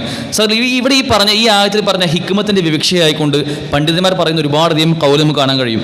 ഇമാം മാലിക് റഹിമഹുല്ലാഹ് പറയുന്നുണ്ട്, ഇവിടെ ഹിക്മത്ത് എന്നത് ഉദ്ദേശിച്ചത് മതപരമായ വിജ്ഞാനം നമുക്ക് ഉണ്ടാകുന്നതിൻ്റെ പ്രാധാന്യവും അള്ളാഹുവിൻ്റെ അനുഗ്രഹത്തെ പറ്റിയും കാരുണ്യത്തെ പറ്റിയും നമ്മുടെ ഹൃദയങ്ങളിൽ ഉണ്ടാകുന്ന ബോധ്യവുമാകുന്നു എന്നുള്ളതാണ്. ഇത്തരത്തിൽ അള്ളാഹുവിൻ്റെ വിജ്ഞാനം കൂടുതൽ പഠിക്കുന്നതിനനുസരിച്ച് നമ്മുടെ മനസ്സിൽ ദീനി വിജ്ഞാനം കൂടുതൽ ഉൾക്കൊള്ളുന്നതിനനുസരിച്ച് അള്ളാഹുവിൻ്റെ കാരുണ്യത്തെപ്പറ്റിയും അള്ളാഹുവിൻ്റെ അനുഗ്രഹത്തെപ്പറ്റിയുമുള്ള ബോധ്യം നമ്മുടെ മനസ്സിലുണ്ടാവുകയും അത് നമുക്ക് ജീവിതത്തെ മുന്നോട്ട് കൊണ്ടുപോകാനുള്ള വലിയ പ്രേരകമാവുകയും ചെയ്യുമെന്നുള്ളതാണ്. അത്തരം ഇൽമ് നേടാൻ നമുക്ക് സാധിക്കേണ്ടതുണ്ട്. അത്തരം ഇൽമ് നേടുന്ന ആളുകൾ, മതപരമായ അറിവ് നേടുന്ന ആളുകൾ, മൻസലക ത്വരീഖൻ യൽതമിസു ഫീഹി ഇൽമൻ സഹലല്ലാഹു ലഹു ത്വരീഖൻ ഇലൽ ജന്ന, അവരെല്ലാം അവർ സ്വർഗത്തിലേക്കുള്ള പാതയിലാണ് എന്നാണ് പറയുന്നത്. മതപരമായ അറിവ് നേടാൻ ആരെല്ലാം തുനിഞ്ഞിറങ്ങുന്നുവോ അവരെല്ലാം സ്വർഗത്തിൻ്റെ പാതയിലാണ്, ഫീ സബീലില്ലാ, അള്ളാഹുവിൻ്റെ മാർഗത്തിലാണ് എന്ന് പറയുന്ന ഹദീസുകൾ കാണാൻ സാധിക്കും. അതുകൊണ്ട് ദീനിയ ഇൽമ് നേടാൻ നമുക്ക് ഏവർക്കും കൃത്യമായ ഒരു ചിട്ട ഉണ്ടാവേണ്ടതുണ്ട്. പലപ്പോഴും നമ്മളൊക്കെ നേരത്തെ പറഞ്ഞതുപോലെ കുറച്ചൊക്കെ അറിവ് നമ്മൾ അവിടെ ഇവിടെ നേടിയിട്ടുണ്ട് എന്ന ചിന്തയിലൂടെ മുന്നോട്ട് പോകുന്ന ആളുകളാണ്. പക്ഷേ കൃത്യമായും തുടർച്ചയായിക്കൊണ്ടും നമ്മൾ നമ്മുടെ മതപരമായ ഇൽമ് അത് വർദ്ധിപ്പിക്കാൻ ആവശ്യമായ സ്റ്റെപ്പുകൾ എടുക്കുമെന്ന് നമ്മൾ സ്വയം തീരുമാനിക്കേണ്ടതുണ്ട്. ഒരുപക്ഷെ അതിന് പണ്ട് കാലത്തുണ്ടായിരുന്നത് പോലെ ഒരുപാട് യാത്രകളൊന്നും ചെയ്യേണ്ടി വരില്ല. ഇന്ന് നമ്മുടെയൊക്കെ മൊബൈൽ ഫോണുകളിൽ നമുക്ക് ചെയ്യാവുന്ന ഒരുപാട് കാര്യങ്ങളുണ്ടാവും. പല കോഴ്സുകളും കേൾക്കാൻ പറ്റും, പല ക്ലാസ്സുകളും ഇന്ന് യൂട്യൂബിലും മറ്റൊക്കെ അവൈലബിൾ ആണ്. പക്ഷെ നമ്മൾ അതിന് സമയം കണ്ടെത്തുന്നുണ്ടോ, നമ്മുടെ ഇൽമ് വർദ്ധിപ്പിക്കാൻ ആവശ്യമായ ശ്രമങ്ങൾ നമ്മൾ നടത്താറുണ്ടോ എന്നുള്ള ചോദ്യം നാം സ്വയം ചോദിച്ചു നോക്കേണ്ടതുണ്ട്. നോക്കൂ, 9-ാം നൂറ്റാണ്ടിൻ്റെ തുടക്കങ്ങളിലാണ് ഇമാം ബുഖാരി തൻ്റെ ജീവിതം റഷ്യയുടെ പല ഭാഗങ്ങളിലായിട്ട് അദ്ദേഹത്തിൻ്റെ യാത്രകൾ നടത്തുന്നത്. അദ്ദേഹത്തിന് 16 വയസ്സുള്ളപ്പോൾ അദ്ദേഹം തൻ്റെ യാത്രകൾ ആരംഭിക്കുന്നത്. ആ യാത്ര മുഴുവൻ എന്തിനു വേണ്ടിയിട്ടായിരുന്നു? ഹദീസുകളെ ക്രോഡീകരിക്കാൻ വേണ്ടി ഇമാം ബുഖാരി റഹിമഹുല്ലാഹ് നടത്തിയ യാത്രകൾ 14,000 കിലോമീറ്ററുകളാണ് അദ്ദേഹത്തിൻ്റെ യാത്രയെ മൊത്തം പണ്ഡിതന്മാർ പറയുന്നത്. അദ്ദേഹം യാത്ര അന്ന് ആലോചിച്ച് നോക്കണം അന്നത്തെ യാത്രകൾ എങ്ങനെയായിരിക്കുമെന്നത്. പലപ്പോഴും കാൽനടയായിക്കൊണ്ടും കുതിരപ്പുറത്തും കഴുതപ്പുറത്തുമൊക്കെ യാത്ര ചെയ്ത് 14,000 കിലോമീറ്ററുകളോളം അദ്ദേഹം ചുറ്റിക്കറങ്ങി തൻ്റെ ഒരു ഏറ്റവും ക്രൂഷ്യലായിട്ടുള്ള യൗവന കാലഘട്ടം മുഴുവൻ ഈ യാത്രകളിലായിരുന്നു എന്നുള്ളതാണ്. അതിൻ്റെ അടിസ്ഥാനത്തിൽ തന്നെയാണ് അദ്ദേഹം ഈ ബൃഹത്തായ ഗ്രന്ഥങ്ങൾ 18-ാമത്തെ വയസ്സിൽ അദ്ദേഹം തൻ്റെ ഉസ്താദിൻ്റെ നിർദ്ദേശപ്രകാരം ഒരു ബൃഹത്തായ ഗ്രന്ഥം ക്രോഡീകരിക്കുകയുണ്ടായി. 18 വയസ്സിൽ ഞാൻ നിങ്ങളൊക്കെ എവിടെയായിരുന്നു സുഹൃത്തുക്കളെ? നമുക്ക് ഇനിയും അവസരമുണ്ട്. അന്നത്തെ പോലെ ഈ 14,000-15,000 കിലോമീറ്റർ നമ്മൾ യാത്ര ചെയ്യേണ്ടി വരില്ല. ഇന്ന് നമ്മുടെ മൊബൈൽ ഫോണുകളിൽ നമുക്ക് നമ്മുടെ സമയത്തെ ഒന്ന് ക്രമീകരിച്ചാൽ ആഴ്ചയിൽ ഒരു ചുരുങ്ങി 1 മണിക്കൂറോ 1.5 മണിക്കൂറോ 2 മണിക്കൂറൊക്കെ ഒന്ന് മാറ്റിവെച്ചാൽ നമുക്കും ദീനിയ ഇൽമ് നേടാൻ പറ്റും. എന്നും രാവിലെ ഒരു 5 മിനിറ്റ് സ്പീച്ച് കേട്ടാൽ നമുക്ക് നമ്മുടെ വിജ്ഞാനത്തിൽ അത് വർദ്ധിപ്പിക്കാൻ സാധിക്കും. ഈ രൂപത്തിൽ നമ്മുടെ വിജ്ഞാനം വർദ്ധിപ്പിക്കുകയും അതോടൊപ്പം നമ്മൾ അറിയുന്ന കാര്യങ്ങളെ മറ്റുള്ളവർക്ക് അറിയിച്ചു കൊടുക്കാൻ ശ്രമിക്കുകയും വേണം. ഇവിടെ ആദ്യമായി സൂചിപ്പിച്ച വിഷയം മൻ അല്ലമ ഇൽമ, ഇൽമ് അത് പഠിപ്പിക്കുന്ന ആളുകൾ, അറിവ് പഠിപ്പിക്കുന്ന ആളുകളാണ് ഖബറിലേക്ക് അണമുറിയാതെ നന്മകൾ എത്തുന്ന ആളുകളുടെ കൂട്ടത്തിലെ 1-ാമത്തെ വ്യക്തി എന്നുള്ളതാണ്. അതുകൊണ്ട് നമുക്കറിയുന്ന നന്മകൾ നമ്മൾ മറ്റുള്ളവർക്ക് പകർന്നു കൊടുക്കാൻ കൂടി നമ്മൾ ശ്രമിക്കേണ്ടതുണ്ട്. പലപ്പോഴും നമ്മൾ ആലോചിക്കും, നമ്മൾ പല കാര്യങ്ങളും പലരോടും പങ്കുവെക്കാറുണ്ട്, പല നന്മകളും ഷെയർ ചെയ്യാറുണ്ട്. പക്ഷേ മതപരമായ ഒരു അറിവ്, ഒരു തെറ്റ് ഒരു സുഹൃത്തിൽ കണ്ടു കഴിഞ്ഞാൽ അത് തിരുത്തുവാൻ അല്ലെങ്കിൽ നമുക്കറിയുന്നൊരു കാര്യം അത് കൃത്യമായി പറഞ്ഞു കൊടുക്കുവാൻ നമ്മൾ ശ്രമിക്കാറുണ്ടോ എന്നുള്ള ചോദ്യം നാം സ്വയം ചോദിച്ചു നോക്കേണ്ടതാണ്. ഇപ്പോഴും ഈ ഒരു സമയത്ത് പോലും അള്ളാഹു അല്ലാത്ത ഇലാഹ ഉണ്ട് എന്നും കോഴിക്കോട് ജില്ലയിലെ ഏതോ ഒരു പ്രദേശത്ത് മരണപ്പെട്ടു പോയ ഒരു വ്യക്തി, ആ വ്യക്തി ഞങ്ങളുടെ പടച്ചോനാണ് എന്നും പറഞ്ഞും പാടിയും നടക്കുന്ന ഒരുപാട് ആളുകൾ, തൗഹീദിന്റെ വിഷയത്തിൽ പോലും വളരെ ഗുരുതരമായ പിഴവ് സംഭവിച്ചു പോയ ഒട്ടനേകം സഹോദരങ്ങൾ നമ്മുടെ കൂട്ടത്തിലുണ്ട്. അവർക്ക് നമ്മൾ മനസ്സിലാക്കിയ യഥാർത്ഥ ദീൻ ഇതാണ് കേട്ടോ എന്ന് പറഞ്ഞു കൊടുക്കാൻ നമുക്ക് സാധിക്കുന്നില്ല എങ്കിൽ നമ്മൾ ഗൗരവത്തോടെ ആലോചിച്ച് നോക്കേണ്ടതുണ്ട്. ഈ ദീനിയ ഇൽമ് ഒന്നുമില്ലാതെ ഇപ്പോഴും അള്ളാഹു ആരെന്നറിയാത്ത രൂപത്തിൽ ജീവിതം മുന്നോട്ട് കൊണ്ടുപോകുന്ന ഒരുപാട് സാധുക്കളായ ആളുകളുണ്ട്. നിങ്ങൾ ആലോചിക്കൂ, നമ്മളെല്ലാവരും നാം മനസ്സിലാക്കിയ സ്വായത്തമാക്കിയ ഈ അറിവ് ഉപയോഗിച്ചുകൊണ്ട് ഈ ആളുകളിലേക്കൊക്കെ എത്താൻ നമുക്ക് സാധിക്കുകയാണെങ്കിൽ, നാം പഠിച്ചു മനസ്സിലാക്കിയ അറിവ് അവർക്കെല്ലാം പകർന്നു കൊടുക്കാൻ നാം ശ്രമിക്കുകയാണെങ്കിൽ ഈ ലോകത്ത് വിപ്ലവം ഉണ്ടാക്കാൻ സാധിക്കില്ലേ? നാം ഏവരും ഈ പറഞ്ഞതുപോലെ നന്മകൾ ഷെയർ ചെയ്യാൻ ആഗ്രഹിക്കുന്നവരാണ്, പലപ്പോഴും പറയുന്നവരാണ്, അല്ലെങ്കിൽ തിന്മയെ തടുക്കുന്ന ആളുകളാണ്. നിങ്ങൾ ആലോചിച്ച് നോക്കൂ, ഒരു വളരെ എളുപ്പത്തിൽ മനസ്സിലാവുന്ന ഒരു ഉദാഹരണം പറഞ്ഞാൽ, ഒരു ബൈക്ക് സ്റ്റാൻഡ് തട്ടാതെ പോവുകയാണെങ്കിൽ നമ്മളെല്ലാവരും ആ വ്യക്തിയെ എന്താ പറയുക, ആ സ്റ്റാൻഡ് ഒന്ന് തട്ടിട്ടോ എന്ന് പറയാറുണ്ടല്ലേ. അത് എന്ത് ചിന്തിച്ചുകൊണ്ടാണ്? ആ വ്യക്തിയുടെ മതം ആലോചിച്ചുകൊണ്ടാണോ, പേരാലോചിച്ചുകൊണ്ടാണോ, ജാതി ആലോചിച്ചുകൊണ്ടാണോ? അല്ല, ആ വ്യക്തി ഒരു അപകടത്തിലേക്കാണ് പോകുന്നത്. അതുകൊണ്ട് അതിന് മുമ്പ് തന്നെ തടയണം എന്ന ആഗ്രഹം കൊണ്ടാണ് ആ സ്റ്റാൻഡ് തട്ടാൻ വേണ്ടി പറയുന്നത്, അല്ലേ? നിങ്ങൾ ആലോചിച്ച് നോക്കൂ, ഈ കൂട്ടത്തിലുള്ള തൗഹീദിൽ പോലും പിഴച്ചു പോയിട്ടുള്ള ആളുകൾ, പിഴവ് സംഭവിച്ചു പോയിട്ടുള്ള, തെറ്റിപ്പോയിട്ടുള്ള ആളുകൾ, അവർക്ക് നാളെ പോകാനുള്ളത് എങ്ങോട്ടായിരിക്കും? നരകത്തിലേക്കാവാൻ സാധ്യതയുണ്ട്, അല്ലേ? എങ്കിൽ അവരെ ആ നരകത്തിൽ നിന്നും കൈപിടിച്ച് കയറ്റാനുള്ള ലോകത്തെ ഈ ഒരു മനുഷ്യന് സംഭവിക്കാവുന്ന ഏറ്റവും വലിയ ഗുരുതരമായൊരവസ്ഥയാണ് നരകത്തിലേക്ക് പ്രവേശിക്കപ്പെടുക എന്നുള്ളത്. അതിൽ നിന്നും അവരെ കരകയറ്റാൻ നാം പഠിച്ച് മനസ്സിലാക്കിയ ഇൽമു കൊണ്ട് നമുക്ക് ഒരുങ്ങി ഇറങ്ങാൻ സാധിക്കേണ്ടതുണ്ട്. അതൊരുപക്ഷെ വലിയ ക്ലാസ്സുകൾ എടുത്തുകൊണ്ടായിരിക്കില്ല, വാട്സപ്പിലൂടെ നമുക്ക് ലഭിക്കുന്ന ഒരു നല്ല മെസ്സേജ് ഒന്ന് ഫോർവേഡ് ചെയ്താൽ തന്നെ ഒരു അറിവ് പഠിപ്പിക്കുന്ന ഒരു അവസ്ഥ നമുക്ക് ഉണ്ടാവും. ഇങ്ങനെ നമ്മുടെ ജീവിതവുമായി തട്ടിച്ച് നോക്കിക്കൊണ്ട് നമ്മുടെ കൂടെ ജീവിക്കുന്ന സഹജീവികളിലേക്ക് ഈ മെസ്സേജ് എത്തിക്കുവാൻ, ഈ സന്ദേശം എത്തിക്കുവാൻ, ഈ അറിവ് പകർന്നു കൊടുക്കുവാൻ നമുക്ക് സാധിക്കേണ്ടതുണ്ട്. അത്തരത്തിൽ അല്ലമ ഇൽമൻ എന്ന ഒന്നാമത്തെ കാറ്റഗറിയിൽ പെടാൻ നമുക്ക് സാധിക്കേണ്ടതുണ്ട്. രണ്ടാമത്തെ ഒരു വിഭാഗം, ഖബറിലേക്ക് അണമുറിയാതെ നന്മകൾ എത്തുന്ന രണ്ടാമത്തെ വിഭാഗം, ഔ അജ്റ നഹ്റൻ, ഒരു പുഴ ഒരുക്കി കൊടുക്കുന്ന വ്യക്തിയാണ്. പലപ്പോഴും ഇസ്ലാമിനെ സംബന്ധിച്ച് ഇസ്ലാമിൻ്റെ ശത്രുക്കൾ പറയാറുള്ളത് കേവലം ഒരു പള്ളിയുടെ ഒരു മൂലയിൽ ഒതുങ്ങിക്കൂടുന്ന ഒരു മതം എന്നാണ്. പക്ഷേ ഇവിടെ മറിച്ചാണ് ഇസ്ലാം പറയുന്നത്. എന്തെല്ലാം സാമൂഹ്യപരമായി നമുക്ക് ചെയ്യാൻ കഴിയുമോ, ഒരു സമൂഹത്തിന് വേണ്ട എന്തെല്ലാം കാര്യങ്ങളുണ്ടോ അതിലെല്ലാം നിങ്ങൾ ഒരുങ്ങി ഇറങ്ങണം. പൊതുവായി ജനങ്ങൾക്ക് ഉപകാരപ്പെടുന്ന നല്ല നന്മകൾ, ജനങ്ങൾക്കും അതൊരുപക്ഷെ ജാതി മത ഭേദമന്യേ എല്ലാവർക്കും ഉപകാരപ്പെടുന്ന നല്ല നന്മകളിൽ നമ്മൾ മുമ്പിൽ ഉണ്ടാവണം. ഒരു പുഴ ഒരുക്കി കൊടുക്കാനാണെങ്കിൽ, അല്ലെങ്കിൽ ഒരു കുളം കുത്തി കൊടുക്കാനാണെങ്കിൽ നമ്മളതിന് മുമ്പിൽ ഉണ്ടാവണം. ഒരു കിണർ കുത്തി കൊടുക്കാനാണെങ്കിൽ നമ്മളതിൽ ആദ്യം ഒരുങ്ങി ഇറങ്ങണം. അവിടെയൊക്കെ നമ്മൾ നമ്മുടെ സ്ഥാനം കൃത്യമായി നിർണ്ണയിക്കേണ്ടതുണ്ട്. മൂന്നാമത്തെ കാര്യം, ഔ ഹഫറ ബിഅറൻ, ഒരു കിണർ കുഴിച്ചു കൊടുക്കുന്ന വ്യക്തി എന്നുള്ളതാണ്. ഒരിക്കൽ പ്രവാചകൻ സ്വല്ലല്ലാഹു അലൈഹി വസല്ലം സ്വഹാബത്തും തൻ്റെ സദസ്സിൽ ഒന്നിച്ചിരിക്കുകയാണ്. അവർക്ക് വലിയൊരു പ്രയാസം മുമ്പിലുണ്ട്. തങ്ങൾക്ക് കുടിക്കാൻ ആവശ്യമായ വെള്ളമില്ല. വെള്ളമുള്ളത് റൂമാ കിണറിലാണ്. ഈ റൂമാ കിണറാവട്ടെ അവിടെ ഒരു ജൂതനായ സഹോദരൻ്റെ കയ്യിലാണ്. ഇപ്പോൾ ജൂതൻ്റെ കയ്യിൽ നിന്ന് റൂമാ കിണർ വാങ്ങണം, അതിന് വലിയ വിലയാണ് അദ്ദേഹം പറയുന്നത്. പ്രവാചകൻ സ്വല്ലല്ലാഹു അലൈഹി വസല്ലം സദസ്സിൽ പറയാണ്, നല്ല ധനം കൊടുത്ത് ആരാണ് ഈ റൂമാ കിണറൊന്ന് വാങ്ങി വെക്കുക? മുസ്ലിങ്ങൾ കുടിക്കുന്ന ഓരോ തുള്ളി വെള്ളത്തിനും അവന് കൂലി ലഭിച്ചുകൊണ്ടേയിരിക്കും, അവന് സ്വർഗമുണ്ടായിരിക്കും എന്ന് പറഞ്ഞപ്പോൾ ഉസ്മാൻ റളിയല്ലാഹു അൻഹു ഓടി വന്ന കിണർ, തൻ്റെ കയ്യിലുള്ള സമ്പാദ്യം മുഴുവൻ കൊടുത്തുകൊണ്ട് ആ കിണർ വാങ്ങാണ്. അതിനൊന്നും യാതൊരു മടിയും ഇസ്ലാമിക സമൂഹം അന്ന് ഉണ്ടാക്കിയിട്ടുണ്ടായിരുന്നില്ല. അതുകൊണ്ട് എന്തെല്ലാം പൊതു നന്മകളുണ്ടോ അവിടെയൊക്കെ നമ്മൾ മുമ്പിലുണ്ടാവുമെന്ന് ഉറപ്പിക്കാൻ നമുക്ക് സാധിക്കണം. നാലാമത്തെ വിഷയം പറഞ്ഞത് ഒരു ഈന്തപ്പന നട്ടാൽ എന്നുള്ളതാണ്. ഈ ഹദീസിന്റെ വിവക്ഷയെ പറയുന്നത് ഈന്തപ്പനയാവട്ടെ എന്തെങ്കിലും ഒരു ചെടി നടുക എന്നുള്ളതാണ് ഉദ്ദേശിക്കുന്നത് എന്നുള്ളതാണ്. അതുകൊണ്ട് ഒരു ചെടി നടുക എന്നത് ഒരു ചില്ലറ കാര്യമല്ല. ആലോചിച്ച് നോക്കൂ, ആ ചെടി ഒരുപക്ഷെ നമ്മളിപ്പോൾ നട്ടു കഴിഞ്ഞാൽ നാളെ നമ്മുടെ മരണശേഷം നമ്മൾ ഖബറിലായിരിക്കുമ്പോഴായിരിക്കും ആ ചെടിയുടെ ഒരു വിത്ത് ഇങ്ങനെ മുളച്ച് വന്ന് അതൊരു കായായിക്കൊണ്ട് അതിൻ്റെ ഏതെങ്കിലും ഒരു ഭാഗം മറ്റുള്ളവർക്ക് ഉപകാരപ്പെടുക. അതൊരു പക്ഷേ ഒരു മനുഷ്യനായിരിക്കും എടുക്കുന്നുണ്ടാവുക, അല്ലെങ്കിൽ ഒരു കിളിയായിരിക്കാം, അല്ലെങ്കിൽ മറ്റേതെങ്കിലും ജീവജാലങ്ങളായിരിക്കാം. ആർക്കെങ്കിലും ഉപകാരമുണ്ടാവുക നമ്മുടെ മരണശേഷമായിരിക്കാം. അതിന് പോലും നമുക്ക് പ്രതിഫലമുണ്ട് എന്ന് പറയുന്ന, അത് സ്വതക്കയായി നമുക്ക് മാറുമെന്ന് പഠിപ്പിക്കപ്പെടുന്ന മതമാണ് ഇസ്ലാം. ആലോചിച്ച് നോക്കണം, നമ്മൾ പോലും ചിന്തിക്കാത്ത രൂപത്തിൽ നമ്മുടെ ഖബറിലേക്ക് സ്വതക്കയുടെ കൂലി, ദാനധർമ്മത്തിൻ്റെ കൂലി ലഭിക്കാൻ മാത്രം വലിയൊരു നന്മയായിക്കൊണ്ടാണ് ഇത്തരത്തിൽ ചെടികൾ നടുക എന്ന വിഷയത്തെ ഇസ്ലാം പഠിപ്പിക്കുന്നത്. നമുക്കൊക്കെ അതിന് എന്താണ് ചിലവുള്ളത്? ഒരുപക്ഷെ ഒരു ജൂൺ 5-നൊക്കെ പലപ്പോഴും നമ്മുടെയൊക്കെ വീടുകളിലേക്ക് തന്നെ എത്തുന്ന പല തൈകളുണ്ടാവും. അതൊന്ന് നട്ടുപിടിപ്പിച്ച് അതിനെ ഇടയ്ക്കൊന്ന് പരിപാലിക്കുക എന്നത് നമുക്ക് വലിയ പ്രയാസമുള്ള കാര്യമൊന്നുമല്ല. പക്ഷെ പലപ്പോഴും അത്തരം ചില നന്മകളിലേക്ക് നമ്മുടെ ചിന്തകൾ എത്തുന്നുണ്ടോ എന്നുള്ള കാര്യം നാം സ്വയം ആലോചിച്ച് നോക്കേണ്ടതാണ്. അഞ്ചാമതായിക്കൊണ്ട് വിഷയം പറയുന്നത് ഔ ബന മസ്ജിദൻ, പള്ളി നിർമ്മിക്കുക എന്നുള്ളതാണ്. പള്ളി നിർമ്മിക്കുന്നത് ഒരുപാടധികം പുണ്യങ്ങളുള്ള കാര്യമാണ്. നമുക്കറിയാവുന്നതാണ്. ആ പള്ളിയിൽ ആരെങ്കിലും നമസ്കരിക്കുകയാണെങ്കിൽ, സുജൂദ് ചെയ്യുകയാണെങ്കിൽ അതിൻ്റെയൊക്കെ ഒരു ഓഹരി നമുക്കും കിട്ടുന്നുണ്ടെങ്കിൽ നിങ്ങൾ ആലോചിച്ച് നോക്കണം, ഒരു പള്ളിയിലൂടെ നന്മയല്ലാതെ മറ്റെന്തുണ്ടാവുക? നന്മകൾ മാത്രം ഉണ്ടാവുന്ന, അതിൻ്റെ പ്രസരണ കേന്ദ്രമാകുന്ന ആ പള്ളിയുടെ നിർമ്മാണത്തിനും നമ്മുടെ ഭാഗത്ത് നിന്ന് ഒരു ചെറിയ തൊട്ടുണ്ട് എന്നുണ്ടെങ്കിൽ, ചെറിയൊരു ഓഹരി നമ്മൾ കൊടുക്കുമെന്നുണ്ടെങ്കിൽ അതിന് നമുക്ക് കണക്കില്ലാത്ത പ്രതിഫലം ലഭിക്കുമെന്നുള്ളതാണ്. മസ്ജിദ് നബിയുടെ പിന്നിലൊരു കഥ പറയാറുണ്ട്. മസ്ജിദ് നബവി ആ സമയത്ത്, മസ്ജിദ് നബി ഉണ്ടാകുന്നതിന് മുമ്പ് അത് ബനു നജ്ജാർ ഗോത്രത്തിന് കൈവശമായിരുന്നു ഉണ്ടായിരുന്നത്. പ്രവാചകൻ സ്വല്ലല്ലാഹു അലൈഹി വസല്ലം അവരോട് ചോദിക്കുന്നുണ്ട്, ഈ സ്ഥലത്തിന്, മസ്ജിദ് നബി ഇപ്പോൾ നിലനിൽക്കുന്ന ആ സ്ഥലത്തിന് നിങ്ങൾ എത്ര വില നൽകും? എത്ര വില നിങ്ങൾക്ക് നൽകിയാലാണ് നിങ്ങൾ ഈ സ്ഥലം ഞങ്ങൾക്ക് തരിക എന്ന് ചോദിച്ചപ്പോൾ ബനു നജ്ജാർ ഗോത്രം ഒന്നടങ്കം പറഞ്ഞൊരു മറുപടി ഉണ്ട്. വല്ലാഹി ലാ നത്ലുബു സമനഹു ഇല്ലാ ഇലല്ലാഹ്, ഞങ്ങൾ ഒരു പ്രതിഫലവും ഇതിന് ആവശ്യപ്പെടുന്നില്ല, ഇത് അള്ളാഹുവിൻ്റെ അടുക്കൽ ഞങ്ങൾക്ക് ലഭിക്കുന്നതല്ലാതെ എന്നുള്ളതാണ്.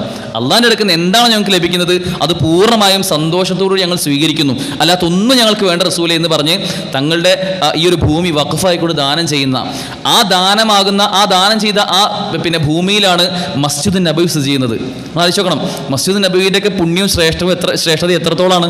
ആ പുണ്യം ലഭിക്കാൻ അവർക്ക് കാരണമായത് ആ ഒരു സ്വതക്കയാണെന്നുള്ളതാണ്. അതുകൊണ്ട് നമ്മളും അത്തരം പള്ളിയാകുന്ന അത്തരം വിഷയങ്ങളിലൊക്കെ നമ്മുടെ ദാനധർമ്മങ്ങളും ഉണ്ട് എന്ന് ഉറപ്പിക്കാൻ നമുക്ക് സാധിക്കേണ്ടതുണ്ട്. പലപ്പോഴും പള്ളിയുടെ ഒരു പിരിവുണ്ടെന്ന് പറഞ്ഞാൽ നമ്മുടെയൊക്കെ വീട്ടിലേക്ക് വന്നു കഴിഞ്ഞാൽ മടി കാണിച്ച് പള്ളി പിരിവല്ലേ, ഞാൻ വേറെ പള്ളിക്ക് കൊടുത്തിട്ടുണ്ട് എന്നൊക്കെ പറഞ്ഞ് ഒഴിവാകുന്ന അവസ്ഥ പലപ്പോഴും കാണാറുണ്ട്. നമ്മുടെ അടുക്കൽ ഒരിക്കലും അത്തരം വിഷയങ്ങൾ ഉണ്ടായിക്കൂടാ.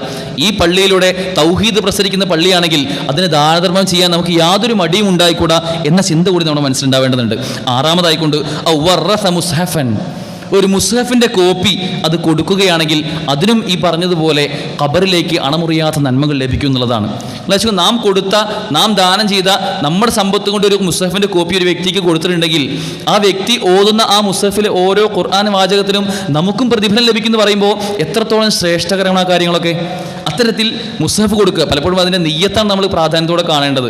നമ്മളൊരു മുസ്ഹഫ് കൊടുക്കുമ്പോൾ നാട്ടുകാരെ കാണിച്ചു കൊടുക്കുന്ന രൂപം നമുക്ക് ഉണ്ടാവരുത്. അത് ആത്മാർത്ഥമായി ഈ വ്യക്തി പാരായണം ചെയ്തതിൻ്റെ അതേ പ്രതിഫലം എനിക്കും ലഭിക്കണമെന്ന ചിന്തയോടുകൂടി കൊടുക്കാൻ സാധിക്കുകയാണെങ്കിൽ നാളെ അള്ളാഹു സ്വീകരിക്കുകയാണെങ്കിൽ നമുക്കും അതിൻ്റെ ഒരു ഓഹരി കിട്ടുന്നുള്ളതാണ്. ഏഴാമതായും അവസാനമായും പ്രവാചകൻ പറയുന്നത് നമ്മൾ ഒരു മകനെ ഉപേക്ഷിച്ച് പോവുകയാണെങ്കിൽ നമ്മുടെ മരണശേഷം നമുക്ക് വേണ്ടി പ്രാർത്ഥിക്കുന്ന ഒരു മകൻ നമുക്കുണ്ടെങ്കിൽ അതും നമുക്ക് നമ്മുടെ ഖബറിലേക്ക് പ്രതിഫലം എത്തുന്ന ഒരു കർമ്മമാണെന്നുള്ളതാണ്. സഹോദരങ്ങളെ, വളരെ ഗൗരവത്തിൽ ആലോചിച്ച് നോക്കേണ്ട ഒരു വിഷയമാണ് നമ്മുടെ മക്കളെ നമുക്ക് വേണ്ടി പ്രാർത്ഥിക്കാൻ ഉപകാരപ്പെടുന്ന രൂപത്തിൽ വളർത്തുക എന്നുള്ളത്.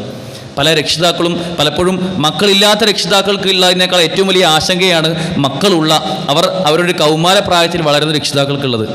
എങ്ങനെയാണ് ഈ മക്കളെ ദീനി മാർഗത്തിൽ ഉറച്ചു നിർത്തുക എന്നുള്ള വലിയ ആശങ്കയാണുള്ളത്.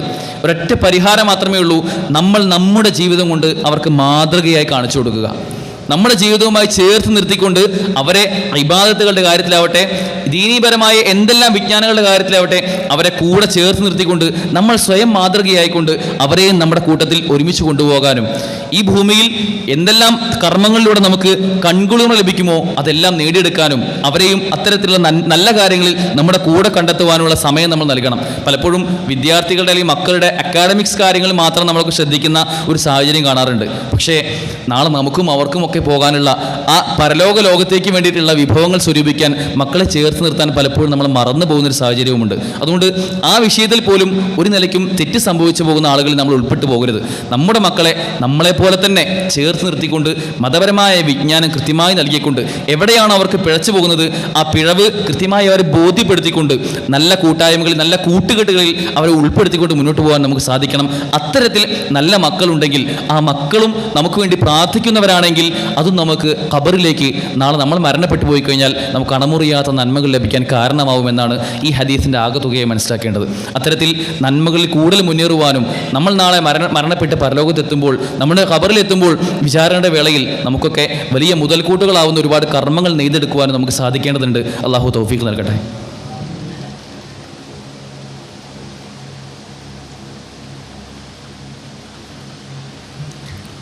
അൽഹംദുലില്ലാഹ് വസ്സലാത്തു വസ്സലാമു അലാ റസൂലില്ലാഹ് വഅലാ ആലിഹി വസഹബിഹി അജ്മഈൻ അമ്മാ ബഅദ്. സഹോദരങ്ങളെ, മരണശേഷവും നമുക്കൊക്കെ നമ്മുടെ ഖബറിടങ്ങളിലും അതിനുശേഷം വിചാരണയുടെ വേളയിലും ശേഷം സ്വർഗ്ഗനരകങ്ങൾ തീരുമാനിക്കുന്ന സമയത്തും നമുക്ക് ലഭിക്കേണ്ട പ്രതിഫലങ്ങളെക്കുറിച്ചാണ് ഇവിടെ സൂചിപ്പിച്ചത്.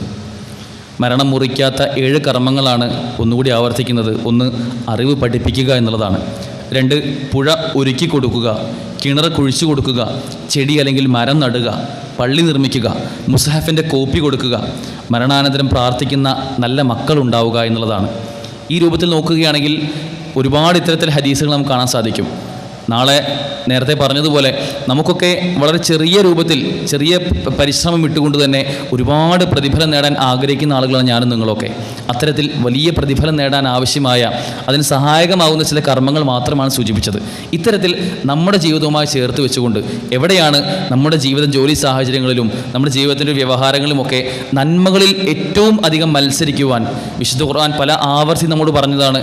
വസാരിഉ വസാബിഖു വഫിറു ഇലല്ലാഹ്, നിങ്ങൾ നന്മകളിൽ മത്സരിക്കണം. നിങ്ങൾ നന്മകളിൽ മുൻകടന്നിരിക്കണം, നിങ്ങൾ അള്ളാഹുലേക്ക് കൂടുതൽ ഓടിച്ചെന്ന് അടുക്കണം എന്നെല്ലാം ആവർത്തിച്ച് പറയുന്ന കാഴ്ച നമുക്ക് കാണാൻ സാധിക്കും. അതെല്ലാം ചൂണ്ടിക്കാണിക്കുന്നത് നമ്മുടെ ജീവിതത്തിൽ നമുക്കാണ് അറിയുക എവിടെയാണ് നന്മകൾ ഉണ്ടാവുക എന്നത്. ആ ബോധ്യത്തോടു കൂടി എവിടെയെല്ലാം നന്മകൾക്ക് സാഹചര്യമുണ്ടോ അത് നാമും നമ്മുടെ കുടുംബവും അതിലുണ്ട് എന്ന കാര്യം നാം ഉറപ്പുവരുത്തുക. ഒരു നിലയ്ക്കും നമുക്കെല്ലാവർക്കും തീർച്ചയായും പറയാൻ കഴിയുന്ന വിഷയമാണ് നമ്മുടെ മരണം എന്നത്. ആ മരണത്തെ ഏറ്റവും ഗൗരവകരമായി നോക്കിക്കാണുവാനും ആ മരണശേഷമുള്ള യഥാർത്ഥ ലോകത്തേക്ക് നമുക്കേവർക്കും കടന്നു ചെല്ലാനുള്ള ശാശ്വതമായ ആ പരലോകത്തേക്ക്, അവിടെ നമുക്ക് നിർണ്ണയിക്കപ്പെടുന്ന രക്ഷാശിക്ഷകൾ, അതിലേക്ക് നമുക്ക് ഒരുപാട് വിഭവങ്ങൾ സമാഹരിക്കാൻ സാധിക്കേണ്ടതുണ്ട്. ഈ ഭൂമിയിലെ ജീവിതം അതിനുവേണ്ടി നാം തീർച്ചയായും മാറ്റിവെക്കാൻ തയ്യാറാവണമെന്നാണ് സൂചിപ്പിച്ചത്. സഹോദരങ്ങളെ, ഒരു മുസ്ലിമിൻ്റെ ഒരു ദിവസം ആലോചിച്ച് നോക്കുകയാണെങ്കിൽ, നമ്മളെല്ലാവരും രാവിലെ എഴുന്നേൽക്കുന്നത് മുതൽ രാത്രി ഉറങ്ങുന്നത് വരെയുള്ള നമ്മുടെ സമയം ആലോചിച്ച് നോക്കുകയാണെങ്കിൽ, മരണം എന്ന ബോധ്യമില്ലാത്ത ഒരു നിമിഷം പോലും നമുക്ക് കഴിഞ്ഞു പോകാൻ സാധിക്കില്ല എന്നുള്ളതാണ്. യഥാർത്ഥ മുസ്ലിം ആണെങ്കിൽ നമുക്ക് ആലോചിച്ച് നോക്കുക, രാവിലെ എഴുന്നേൽക്കുമ്പോൾ ഒരു മുസ്ലിം പ്രാർത്ഥിക്കുന്ന പ്രാർത്ഥന അൽഹംദുലില്ലാഹില്ലദീ അഹ്യാനാ ബഅദമാ അമാതനാ വഇലൈഹി നുശൂർ. ഒരു വലിയ മരണത്തിൽ നിന്നും ജീവിതത്തിലേക്ക് എത്തിച്ച എൻ്റെ റബ്ബേ, നിനക്കാണ് സർവസ്തുതിയും. വഇലൈഹി നുശൂർ, നിന്നിലേക്ക് തന്നെയാണ് ഞങ്ങൾ മടക്കപ്പെടുന്നത് എന്ന് ഒരു മുഅ്മിൻ തൻ്റെ കിടപ്പറയിൽ നിന്നും എഴുന്നേൽക്കുന്ന സമയത്ത് തന്നെ പ്രാർത്ഥിക്കുന്ന പ്രാർത്ഥനയാണ്. ഇതിനെ തുടർന്ന് ആ ദിവസം രാവിലെ മുതൽ വൈകുന്നേരം വരെ അല്ലെങ്കിൽ രാത്രി വരെ ആ മുഅ്മിൻ ആ വ്യക്തിയുടെ വിവിധ സമയങ്ങളിൽ അദ്ദേഹം പ്രാർത്ഥിച്ചുകൊണ്ടേയിരിക്കുകയാണ്. നമ്മൾ വാഹനത്തിൽ കയറുമ്പോൾ പ്രാർത്ഥിക്കാറുണ്ട്. സുബ്ഹാനല്ലദീ സഖറ ലനാ ഹാദാ വമാ കുന്നാ ലഹു മുഖ്രിനീൻ വഇന്നാ ഇലാ റബ്ബിനാ ലമുൻഖലിബൂൻ. റബ്ബേ, നിന്നിലേക്കാണ് ഞങ്ങൾ അടുക്കുന്നത് എന്ന് പ്രാർത്ഥിച്ചുകൊണ്ട് ഒരു വാഹനത്തിൽ പോലും രാവിലെ മുതൽ വൈകുന്നേരം വരെ എപ്പോഴാണോ കയറുന്നത് അപ്പോഴൊക്കെ പ്രാർത്ഥിക്കുന്ന ഒരു മുസ്ലിം. ഇതിനെ തുടർന്ന് രാത്രി ഉറങ്ങാൻ കിടക്കുന്ന സമയത്ത് പോലും ബിസ്മിക അല്ലാഹുമ്മ അമൂതു വ അഹ്യാ, ജീവിപ്പിക്കുന്ന മരിപ്പിക്കുന്ന റബ്ബേ, നിൻ്റെ മാർഗ്ഗത്തിൽ നിൻ്റെ നാമത്തിൽ ഞാൻ ഉറങ്ങാൻ പോവുകയാണ് എന്ന് പറഞ്ഞുകൊണ്ട് ഉറങ്ങുന്ന ഒരു മുസ്ലിമിന് എങ്ങനെയാണ് നമുക്കൊക്കെ പിന്നെ മരണത്തെ മറക്കാൻ സാധിക്കുക? അതിനൊരുപാട് ഉദാഹരണങ്ങളോ നമ്മുടെ കുടുംബത്തിലെ ആരുടെയെങ്കിലും വേർപിരിയലോ നമുക്ക് ആവശ്യമില്ല. നമ്മൾ നമ്മുടെ മനസ്സ് കൊടുത്ത്, ബുദ്ധി കൊടുത്ത്, അള്ളാഹു നമുക്ക് നൽകിയ ഈ സവിശേഷ ബുദ്ധി കൊടുത്ത് ഒന്ന് സാമാന്യ ബോധത്തോടു കൂടി നാം ഇവർ ചിന്തിക്കാൻ തയ്യാറായി കഴിഞ്ഞാൽ നമ്മുടെ ഈ ജീവിതത്തിൻ്റെ അർത്ഥവും വ്യാപ്തിയും ഇതിന് നിസ്സഹായതയും നിസ്സാരതയും എത്രത്തോളമാണെന്ന് നമുക്ക് ബോധ്യപ്പെടാൻ സാധിക്കും. അത്തരത്തിൽ ജീവിതത്തെ ഗൗരവകരമായി നോക്കിക്കണ്ട് ഈ ജീവിതത്തിന് ഒരു ലക്ഷ്യമുണ്ട് എന്നും ആ ലക്ഷ്യം നാളെ പരലോകത്തെ വിജയമാണ് എന്നും ചിന്തിച്ചുകൊണ്ട് അതനുസരിച്ച് ജീവിതത്തെ ക്രമീകരിക്കുവാൻ നമുക്ക് സാധിക്കേണ്ടതുണ്ട്. അള്ളാഹു അതിനുള്ള തൗഫീഖ് നമുക്ക് ഏവർക്കും നൽകി അനുഗ്രഹിക്കുമാറാകട്ടെ. നമ്മുടെ ജീവിതത്തെ അവന് പൂർണ്ണമായും കീഴൊതുങ്ങുന്ന ജീവിതമായി പരിവർത്തിപ്പിക്കാനുള്ള തൗഫീഖ് നമുക്ക് ഏവർക്കും നൽകട്ടെ. നമ്മളിൽ നിന്ന് മരണപ്പെട്ടു പോയ നമ്മുടെ മുൻഗാമികൾ, നമ്മുടെ ഉമ്മമാർ, ഉപ്പമാർ, കുടുംബാംഗങ്ങൾ, അവരുടെ എല്ലാം ഖബറുകൾ അള്ളാഹു വിശാലമാക്കി അവർക്ക് മഗ്ഫിറത്തും മർഹമത്തും നൽകി അവരെയും നമ്മയും അവരുടെ ജന്നാത്തുൽ ഫിർദൗസിൽ ഒരുമിച്ച് കൂട്ടി അനുഗ്രഹിക്കുമാറാകട്ടെ. നമ്മളും സംഭവിച്ചു പോയിട്ടുള്ള എല്ലാ തെറ്റുകുറ്റങ്ങളും അള്ളാഹു പുറത്ത് മാപ്പാക്കി തരുമാറാകട്ടെ. അല്ലാഹുമ്മ മഗ്ഫിർ ലിൽ മുഅ്മിനീന വൽ മുഅ്മിനാത്ത് വൽ മുസ്ലിമീന വൽ മുസ്ലിമാത്ത് والأحياء منهم والأموات إنك مجيب دعاء يا قاضي الحاجات. اللهم أعز الإسلام والمسلمين وأذل الشرك والمشركين. اللهم انصر إخواننا المجاهدين في فلسطين. اللهم انصر إخواننا المجاهدين في فلسطين. اللهم انصر إخواننا المجاهدين في فلسطين. اللهم اجرنا من النار. اللهم اجرنا من النار. اللهم اجرنا من النار. ربنا آتنا في الدنيا حسنة وفي الآخرة حسنة وقنا عذاب النار. ربنا تقبل منا إنك أنت السميع العليم وتب علينا إنك أنت التواب الرحيم. واغفر لنا يا غافر المذنبين والحمد لله رب العالمين.